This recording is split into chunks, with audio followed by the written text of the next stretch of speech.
வணக்கம்ப்பா. நான் வந்து என் பேர் அன்புமணி, பிஇ சிவில் முடிச்சிருக்கேன். நம்ம ஃபார்ம் வந்துட்டு திருவண்ணாமலை மாவட்டம், திருவண்ணாமலை வட்டம், மேல்பாலத்தில் அமைஞ்சிருக்கு. இப்போ இதில் எத்தனை கோட் இருக்குது? இப்போ இருக்கிறது வந்து 90 கோட் இருக்குது. எல்லாமே வந்துட்டு கெடாதான் இருக்குது, எதுவும் பெட்டாடு இல்லை.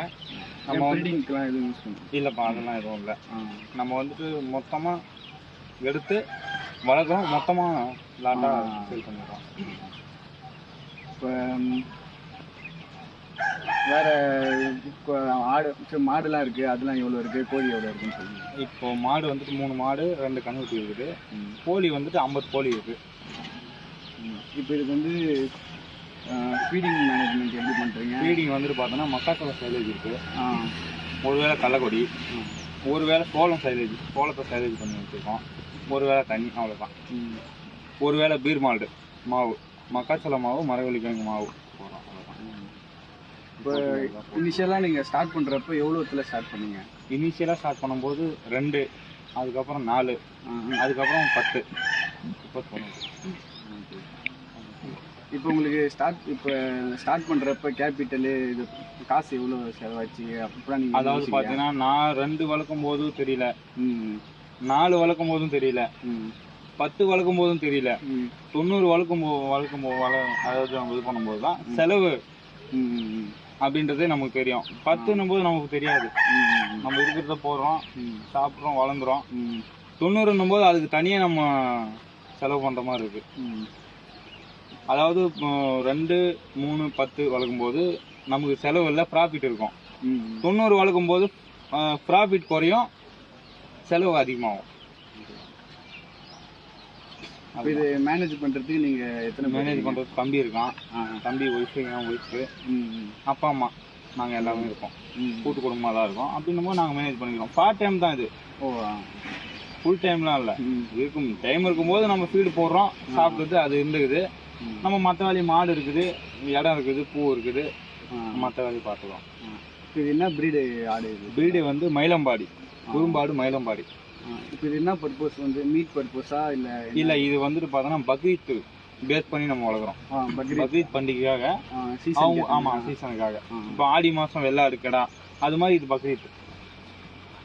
நம்ம வெள்ளாடு பண்ணுறதால இருந்தோம், அது நமக்கு செட் ஆகலை இந்த நம்ம கிளைமேட்டுக்கு.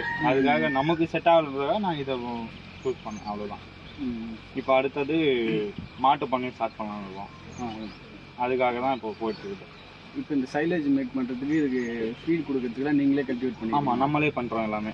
இப்போ நம்ம ரெடி வெளியே இப்போ சைலேஜ் 1 கிலோ மக்காச்சோள சைலேஜ் வாங்கினா 9 ரூபா 50 காசு வருது. நம்ம ரெடி பண்ணும்போது 3 ரூபா 50 காசு. நம்ம இதிலே நமக்கு கொஞ்சம் ப்ராஃபிட், நம்ம இதிலே ஏற்ற மாதிரி ஆயிடுது. மற்றது ஆடு. இப்போ இன்ஜினியரிங் படிச்சிருக்கேன்னு சொன்னீங்கன்னா, இப்போ வந்து எப்படி வந்து இது உள்ள இன்வால்வ் ஆகணும்னு உங்களுக்கு தோணுச்சு? இப்போ நம்ம வந்து படித்து முடித்ததுக்கப்புறம் என்ன ஒர்க் பண்ணுறதுன்னு நமக்கு தெரியல. சரி, ஓகே, அந்த லைன் போகலான்னு பார்த்தேன். அது நம்ம இடம் இருக்குது, நம்ம விவசாய இடம் இருக்குது. சரி, அதுக்காக நம்ம சொந்த ஊரை விட்டுட்டும் போகிறதுக்கு நம்ம மனசு இல்லை. அப்படின்னும் போது சரி, முதல்ல ஏதாவது பண்ணலாம் அப்படின்ட்டு முதல்ல நம்ம ஃபஸ்ட்டு ஸ்டார்ட் பண்ணது எலக்ட்ரிக்கல் ப்ளம்பிங் ஒர்க்கு தான் ஸ்டார்ட் பண்ணது. அது போயிட்டு இருந்தது நல்லா. அதுக்கப்புறம் பார்த்தீங்கன்னா விவசாயம் பண்ணோம். அது கொஞ்சம் ப்ராஃபிட் கம்மியாக அந்த மாதிரி. சரி, நமக்கு இங்கே வாழ்றதுக்கான சூழ்நிலை நமக்கு இது பண்ணாது, நமக்கு செலவு செட் ஆகாது அப்படின்ட்டு சரி ஃபார்மிங்காக போயிடலாம், ஆடு மாடு வளர்த்துக்கலாம் அப்படின்ட்டு ஃபஸ்ட்டு கொஞ்சமாக ஆடு வாங்கினோம். இப்போ நீங்கள் ரிஸ்க் இருக்குன்னு நீங்கள் யோசிக்கலையா அப்படின்னு சொல்லி? இல்லை, இருக்குது ரிஸ்க் இருக்குது. அது எல்லாத்தையும் பார்த்தாங்க ஆகலாம், எல்லாத்தையும் சமாளிச்சாதான் நம்ம பண்ண முடியும் சக்ஸஸாக. அப்படின்னும் போது ஃபஸ்ட்டு அந்த 4 ஆட்டில் 1 ஆடு ஃபெயிலியர் போயிடுச்சு. அதில் தான் நம்ம கற்றுட்டோம் ஏன் இது நமக்கு வந்து ஃபெயிலியர் ஆகுது அப்படின்ட்டு. அதில் தான் நம்ம கற்றுனோம். கற்றுட்டது அப்புறம் இதிலேயே வந்துட்டு நான் ஒரு 2 ஃபெயிலியர், இந்த 90லேயே வந்துட்டு 2 ஃபெயிலியர். அது நம்மளால காப்பாற்ற முடியல. அதில் நான் 2 விஷயம் கற்றுக்கணும். சரி, இதனால தான் ஃபெயிலியர் வருது அப்படின்றத கற்றுக்கணும். இப்போ பிரச்சனை இல்லை.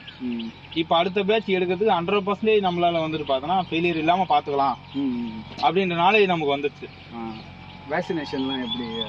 வேக்சின் வந்து பிபிஆர் போடுறோம் ஃபர்ஸ்ட் வந்தோடனே. நீங்களே போட்டுருங்களா இல்லை டாக்டர் வராங்க? ஓகே, பிபிஆர் போட்டுறோம். நெக்ஸ்ட் வந்துட்டு பார்த்தோன்னா குடல் புழு நீக்கம் டிவார்மிங். ஆமாம் டிவார்மிங். அது வந்துட்டு பார்த்தோன்னா ஃபேண்டாஸ் ஒரு மருந்து, 2 மாதம் கழிச்சு நில்ஜான் ஒரு மருந்து, 2 மருந்து கண்டினியூவாக போடுறோம். அதாவது 50 நாள் ஒன்ஸ் போடுறோம். குடல் புழு நீக்கம் பண்ணதுக்கு அப்புறம் தான் குட்டி கொஞ்சம் தெளியும், ஆடு கொஞ்சம் குரோத் ஆகும். இல்லை நம்ம சாப்பிட்ற சாப்பாடு அந்த புழு உள்ளே இருக்கிற புழுவே வந்துட்டு சாப்பிடும். அந்த டிவார்மிங் மருந்து போட்டோம்னா அந்த பூச்சி வெளியே வர்றது நம்ம கண்கூடாக பார்க்கலாம். அந்த சாணத்தில் 2 நாளில் வெளியே வந்துடும். அதுக்கப்புறம் குட்டி நார்மல் ஆயிடும். இப்போ இது எவ்வளோ பாடி வெயிட் வந்தால் மார்க்கெட்டுக்கு? நம்ம போன வருஷம் விற்றது வந்துட்டு பார்த்தோன்னா லைவ் வெயிட் 63 கிலோ. 63 ஒரு கோட்டோட வெயிட் வந்து பார்த்தோன்னா 63 கிலோ. அந்த ரேஞ்சு வரணும். பக்கீட் பேஸ் பண்ணால் 2 பல் போடணும். 2 பல் போட்டால் மட்டும்தான் மவுசு. இப்போ எப்படி பல்காக அப்படியே வாங்கிட்டு போயிடுவாங்களா? ஆமாப்பா, பல்கா அதாவது முதலீடு போடுறோம். ஃபியூச்சரில் இதை எக்ஸ்டெண்ட் பண்ணுறதுக்கான ஆப்பர்ச்சுனிட்டி எதனா இருக்கா? இருக்குப்பா. நம்ம வந்துட்டு பார்த்தோன்னா இன்னும் ஆடை இன்க்ரீஸ் பண்ண போகிறோம், கடாவும் இன்க்ரீஸ் பண்ண போகிறோம். நெக்ஸ்ட்டு மாட்டு பண்ண வைக்கலாம். ஓகே. நம்ம மாடு வந்துட்டு நல்ல ப்ராஃபிட்டாக தான் இருக்குது. ஃபஸ்ட்டு நம்ம ஒன்று வாங்கியிருக்கோம், அது நல்ல ப்ராஃபிட்டாக இருக்குது. ஏன்னா நம்ம மக்காச்சோள சைலேஜும் அதையே போட்டுக்கிறோம். மக்காச்சோள சைலேஜ், பீர்மால்டு, இது ரெண்டுமே இது அதாவது ஆட்டுக்கு கொடுக்குறதே மாட்டும் கொடுக்குறோம். நல்ல பால் இருக்குது. நம்மகிட்ட இப்போதைக்கு 3 மாடு இருக்குது. இன்னும் 5 மாடு வாங்கலாம் நெக்ஸ்ட் இயர். அது இந்த ஃபியூச்சர்லாம் இருக்குது. தனியாக அதுக்குன்னு தனியாக செட்டு போடுறோம். போட்டுட்டு அதுக்கான சோர்ஸ் நமக்கு அதுக்கு வளர்க்குறதுக்கான அத்தியாவசிய தேவை எல்லாமே ரெடி பண்ணிட்டு தான் நம்ம எது பண்ணாலும் பண்ணணும். நம்ம சரி நம்மளும் வாங்குறோம், வாங்கி நம்ம கட்டிட்டோம் அப்படின்னா பால் கந்துடாது. அதுக்கானதை ரெடி பண்ணிட்டு வாங்கணும் அப்படின்னா நல்ல ப்ராஃபிட். இப்போ இதில் யாருன்னா ஸ்டார்ட் அப் பண்ண போகிறாங்கன்னா அவங்களுக்கு எதனா நீங்கள் அட்வைஸ் சொல்லணும், என்ன சொல்லுவீங்க? அதாவது என்னோட அட்வைஸ், நான் கற்றுக்கினது என்னன்னு பார்த்தீங்கன்னா, ஃபஸ்ட்டு வாங்குறது முக்கியம் இல்லை. அதுக்கானது நம்ம சாப்பாடு நம்ம போகிறோம் அப்படின்னா நமக்கான சாப்பாட்டை ரெடி பண்ணிக்கணும். ஆடாகட்டும் மாடாகட்டும் சாப்பாட்டை ஃபஸ்ட்டு ரெடி பண்ணிக்கணும். 1 வருஷத்துக்கு தேவையானதை ரெடி பண்ணோம்னா தான் அது 6 மாதத்துக்கே வரும். நீங்கள் 1 வருஷத்துக்கு பிளான் பண்ணீங்க அப்படின்னா அது 1 வருஷம் ஃபீல் வராது. எவ்வளோ சாப்பிடுன்றது நம்மளால வந்து சொல்ல முடியாது அக்யூரேட்டா. அதுக்கானது சாப்பாடு, இருக்க இடம், உணவு, கொடுத்த உடை, அது இந்த கான்செப்ட்ல வந்துட்டு பார்த்தோன்னா அதுக்கு வந்து என்னவோ அதை ரெடி பண்ணிக்கணும். ரெடி பண்ணிட்டு எது பண்ணாலும் பண்ணலாம். இல்லை அப்படின்னா பண்ணுறது வேஸ்ட்டு. நானும் வரேன் வாங்குறேன், அது ஃபெயிலியர் ஆகிடும். நம்மகிட்ட எல்லாமே இருக்கணும். இதுக்கான சோர்ஸ் நம்மகிட்ட இருந்தால் மட்டும்தான் பண்ண முடியும். இப்போ மாடு அது என்ன பிரெட்? அது வந்து ஹெச்எப் கிராஸ். இப்போ அது நிறைய மாடு வாங்க போகிறோன்னு சொல்லியிருக்கீங்க. அது என்ன பிரீட் வாங்கலான்னு பிளான்ல இருக்கீங்க? நம்ம ஜெர்சி கொஞ்சம் வாங்கலான்ட்டு, ஹெச்எப் கிர் மாடு அப்படின்றது இருக்கு, அது கொஞ்சம் வாங்கலான்ட்டு இதுதான் பிளான்.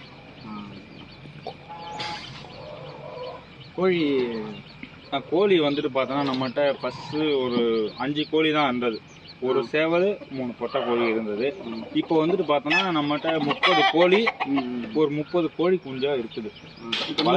முட்டை வந்துச்சுன்னா ஆமாம் இருக்கும், உள்ள இருக்குது. நான் காட்டுறேன், உள்ளார ஆழம் வச்சிருக்கிறது காட்டுறேன். அதுவும் எக்ஸ்டெண்ட் பண்ண போறீங்களா? ஆமாப்பா. இல்லை உள்ளே நம்ம அடிஷ்னல் தானே கூட தான், அதுக்கு நம்ம தனியாக பண்ண போகிறது இல்லை.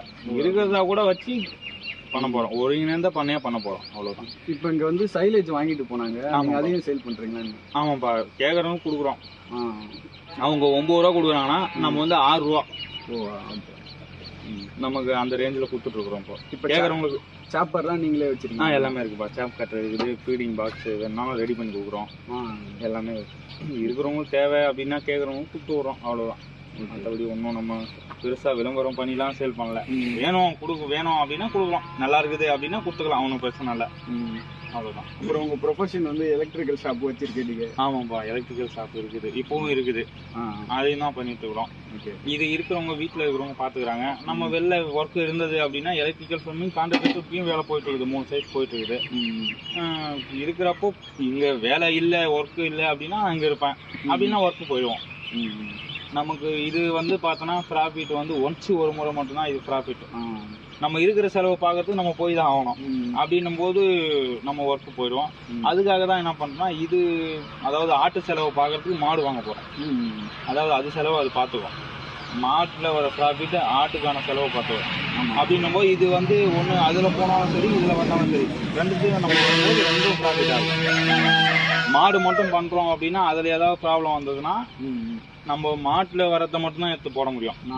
மாடு பண்ணுறோம் ஆடும் பண்ணுறோம் அப்படின்னா மாட்டில் வர ப்ராஃபிட் ஆட்டுக்கு செலவு பண்ணுறோம் அப்படின்னா கடைசியாக ரெண்டும் வரும்போது வந்துடும். இதில் போனாலும் அது சரி கட்டிக்கும்.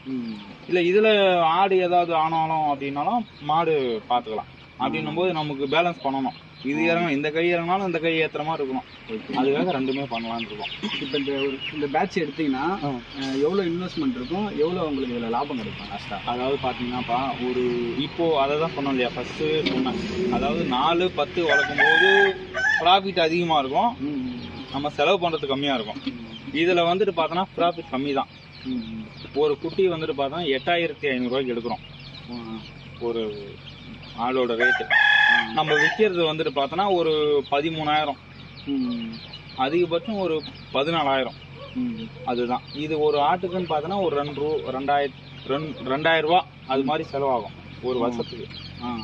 நம்ம எல்லாமே நம்மளே பண்ணுறதால இல்லைன்னா இன்னும் அதிகமாகும். நம்ம இது அடிஷ்னல் தானே, இது நம்ம இதை மட்டுமே பண்ணலை, நம்ம ஒருங்கினது பண்ணதால் இதுலேயும் ஒரு 10 ரூபா வருமா அப்படிதான் பண்ணுறோம்.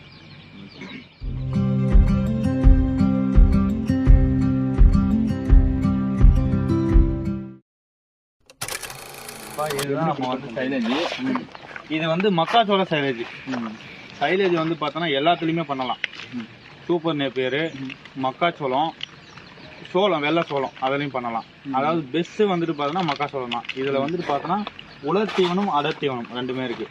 உலர் தீவனம் வந்துட்டு பார்த்தோன்னா மக்காச்சோள தண்டு, அடர் தீவனம் வந்து மக்காச்சோளம். மக்காச்சோளம் நம்ம வந்து விதை வந்து நட்டாயிலேருந்து 90 நாள் 3 மாத காலம்.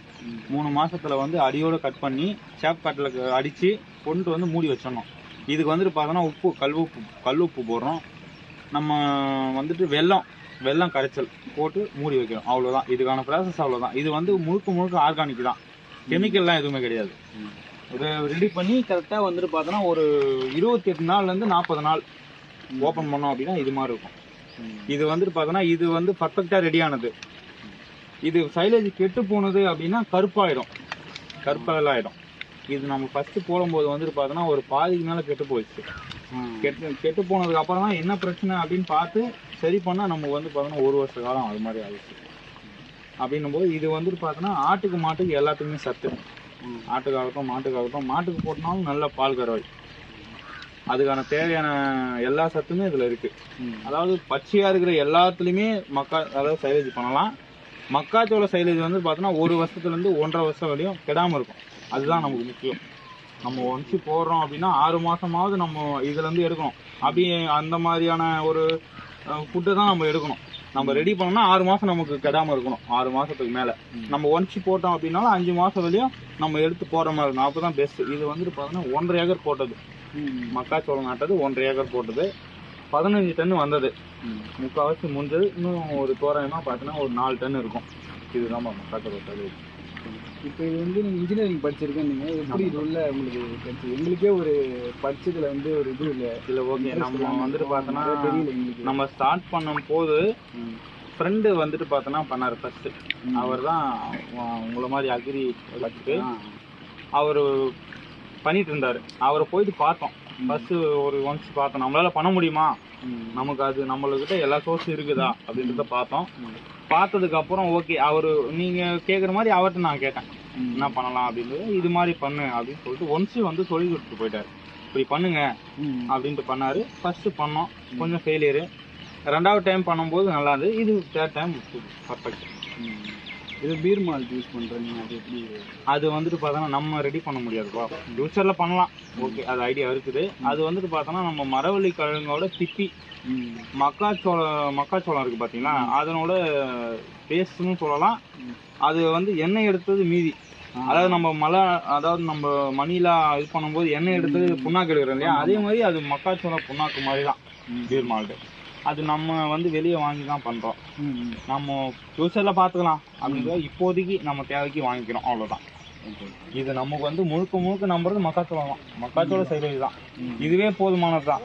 போதுமான ஃபீடு தான். ஆட்டுக்காகட்டும் மாட்டுக்காகட்டும். அது அடிஷ்னல் தான். கொஞ்சமாக நம்ம பண்ணுற மாதிரி தான். அதனால இது மக்காச்சோள சைலேஜ் ஃபர்ஸ்ட் கிளாஸ் இதுதான்.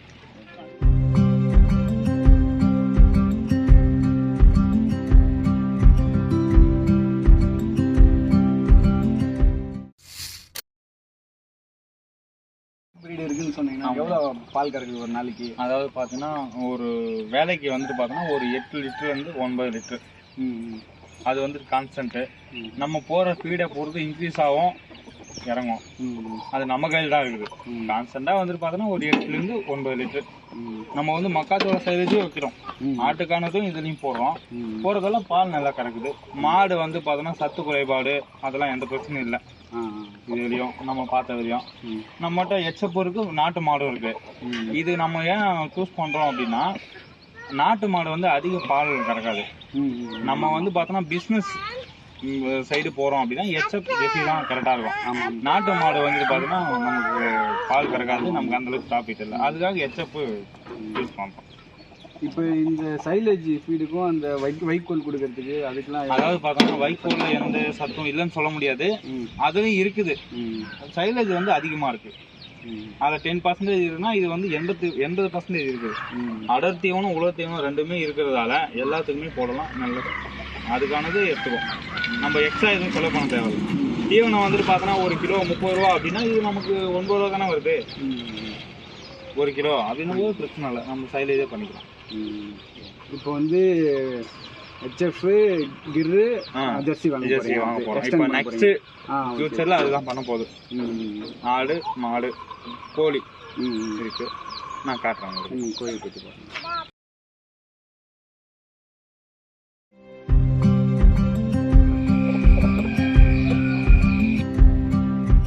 அடக்காரது காமிச்சிங்கன்னா ஆமாப்பா. அது எப்படி அப்படியே நீங்களே முட்டை இது பண்ணி அதாவது பார்த்தோன்னா கோழி நம்ம விட்டோம்னா அதுவே ஒரு இடம் போயிட்டு முட்டையை போட்டு அடை காக்கும். அது மாதிரி விட்டோம்னா சேஃப்டி இல்லை. நாய் ஏதாவது வந்தாலும் தூக்கிட்டு போயிடும். அதுக்காக நம்ம என்ன பண்ணோம்னா முட்டை போடும்போது எடுத்து சேமித்து வச்சு அது அடை காக்கிறதுக்கு உட்காரும். கோழி எங்கேயுமே போகாது. உட்காரும் போது நம்ம எடுத்து முட்டையும் வச்சு விட்டோம்னா 21 நாள் கரெக்டாக குஞ்சு பறிக்க 21 நாத்து எல்லாமே வெளியே வந்துடும். நம்ம அதை என்ன பண்ணோம்னா செப்பரேட்டாக தனியாக பிரிச்சுருவோம். பிரித்ததுக்கு அப்புறம் ஒரு 1 மந்த் இருக்கும்போது கோழி குஞ்சும் தனியாக பிரிச்சுருவோம். அதாவது ஒரிஜினல் நாட்டு கோழியை பொறுத்தவரையும் அதுக்கு நம்ம எந்த ஒரு அதுக்குன்னு தனியாக செலவு பண்ண தேவையில்லை. அதுவாக வளர்ந்துடும். நம்ம ஓப்பனில் தான் இருக்குது. அப்படின்னும் போது நம்ம நிலத்துலேயே போய்க்கும். ஆட்டு பண்ணையிலே இருக்கும், மாட்டு பண்ணைக்கும் இருக்கும். அப்படின்னும் போது அதில் உருவாகிற பூச்சியே சாப்பிட்டு அது வளர்ந்துடும். அப்படின்னும் போது நாட்டுக்கோழி 100% ப்ராஃபிட். இப்போ இது வந்து நாட்டுக்கோழி தான். இது கிராஸ் கிடையாது. ஆமாம், இல்லை, எல்லாமே நாட்டுக்கோழி தான். அதுக்காக நம்ம எதுவுமே செலவு பண்ண வேண்டியது அவசியமும் இல்லை. அது நம்ம 4 கோழி வச்சுருக்கோம் அப்படின்னா ஒரு 6 மாதம் கழிச்சு பார்த்தா 100 கோழியில் மட்டும்தான் மாற்ற முடியும். ஆடு மாடு எதையுமே அந்த மாதிரி பண்ண முடியாது. கோழியை பொறுத்தவரை 4 கோழி இருந்தோன்னா ஒரு வருஷத்தில் பண்ணி ஆகிடும். அதனால நம்ம வந்து கோழியும் வச்சுருக்கோம் அடிஷ்னல். இது மட்டும் இல்லை, அடிஷ்னலாக வச்சுருக்கோம். இப்போ இது வந்து ஓப்பன் சிஸ்டம் தான். இது எதுவும் கேஜ் எல்லாம் இல்லை, எதுவுமே இல்லை. ஓப்பன் தான். நம்ம பண்ணையில் இருக்கிறத உருவாகிற புழு பூச்சி சாணத்தில் இருக்கிறது சாப்பிட்டு அதே அவ்வளோதான். வெளியே போகிற வேலாம் இல்லை.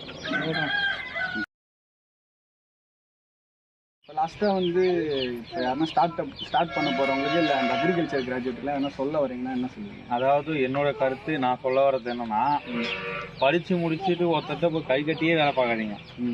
முடிஞ்ச அளவுக்கு ஃபார்மிங் வாங்க. ஃபார்ம் ஸ்டார்ட் பண்ண பாருங்க. ஒன்று. ரெண்டாவது, நீங்கள் வந்துட்டு பார்த்தோன்னா ஒரு ஸ்டார்ட் பண்ணுறீங்க தொழில் அப்படின்னா எடுத்த உடனே லட்சங்களை சம்பாதிக்க முடியாது. 10 வருஷத்துக்கு அப்புறமும் இன்க்ரீஸ் ஆகலாம். அப்படின்னும் போது அன்றைக்கி நீங்கள் தான் முதலாளி. நீங்கள் யாரும் கை கட்ட தேவையில்லை. அதுக்காக நான் உங்களுக்கு தெரியும். அதாவது நான் பிஇ முடிச்சிருக்கேன். எனக்கு அந்தளவுக்கு தெரியலாம் தெரியாமல் இருக்கலாம். ஆனால் உங்களுக்கு தெரியும். அக்ரிகல்ச்சர் படிக்கிறீங்க, பிஎஸ்சி படிக்கிறீங்கன்னா உங்களுக்கு எல்லாமே தெரியும். அப்படின்ற பட்சத்தில் முடிஞ்ச அளவுக்கு ஃபார்மிங் முறைக்கு வாங்க. ஸ்டார்ட் பண்ணுங்கள். ஸ்டார்ட் பண்ணி ரிஸ்க் எடுங்க. ரிஸ்க் எடுத்தீங்கன்னா மட்டும்தான் நம்ம ஒரு சக்ஸஸ் பண்ண முடியும். இல்லை அப்படின்னா நம்ம அப்படியே தான் இருக்க முடியும். இப்போ இந்த வருஷம் 30,000 சம்பாதிக்கணும், அடுத்த வருஷம் 40,000 சம்பாதிக்கும், அவ்வளோதான். இந்த வருஷம் நம்ம 10,000 சம்பாதிக்கணும், 10 வருஷம் கழிச்சு 1 லட்சம் சம்பாதிக்கலாம். ஆனால் இதில் மட்டும்தான் அது மாதிரி பண்ண முடியும். உங்களுக்கு ஃபார்மிங் முறைக்கு வாங்க. ரொம்ப தேங்க்ஸ். நான் என்னோட டைம் எடுத்து பண்ணதுக்கு. ஓகே.